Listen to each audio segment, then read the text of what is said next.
আসসালামু আলাইকুম সম্মানিত ভিউয়ার্স, কেমন আছেন? আমি মোহাম্মদ জাকারিয়া, চিকিৎসক, মোটিভেশন স্পিকার। আপনাদের মাঝে স্বাস্থ্য বিষয়ে আলোচনা নিয়ে আসলাম বন্ধুরা। বিভিন্ন সময় বিভিন্ন ধরনের আলোচনা নিয়ে আসি বন্ধুরা। আজকেও স্বাস্থ্য বিষয়ে আলোচনা। আজকের আলোচনার বিষয় টেস্টোস্টেরন হরমোন কিভাবে বৃদ্ধি করা যায়। তো বন্ধুরা, তাহলে মনোযোগ দিয়ে শুনুন। আরেকটি বিষয়, টেস্টোস্টেরন যখন কমে যাবে এই লক্ষণ উপসর্গগুলো আপনারা মনোযোগ দিয়ে শুনুন। যৌন ইচ্ছার অভাব কমে যাবে, আচরণের পরিবর্তন এবং লিঙ্গের আর্দ্রতা ধরে রাখার সমস্যা এবং অবসাদ, ওজন বৃদ্ধি, চুল ঝরে যাওয়া, অন্ডকোষ ছোট হওয়া এবং বীর্যের পরিমাণ কমে আসা এবং রক্তচাপ কম হওয়া।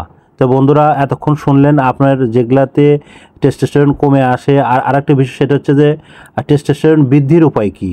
বন্ধুরা, টেস্টোস্টেরন বৃদ্ধির উপায় আপনার নিয়মিত ব্যায়াম করবেন এবং খাদ্য, প্রোটিন, চর্বি এবং কার্বোহাইড্রেট ভারসাম্য বজায় রাখা এবং ভিটামিন ডির মাত্রা এবং আপনার বজায় রাখা এবং চাপের পরিমাণ কমিয়ে দিন। আপনি যে প্রতিদিন চাপ থেকে কমিয়ে দিন এবং প্রতিদিন আপনার 7 থেকে 8 ঘন্টা ঘুমান এবং ডিম এবং টক ফল এবং পালং শাক, আঙ্গুর, ডিম এবং মাছ, মাংস এবং কপি, কলা এবং আপনার কাজু বাদাম, এই ধরনের খাবার আপনি কিন্তু খাবেন।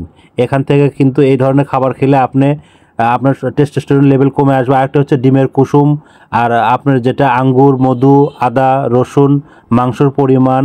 তো বন্ধুরা, এতক্ষণ মনোযোগ সহকারে দেখলেন। আপনারা ভালো থাকবেন, সুস্থ থাকবেন। সবাইকে ধন্যবাদ।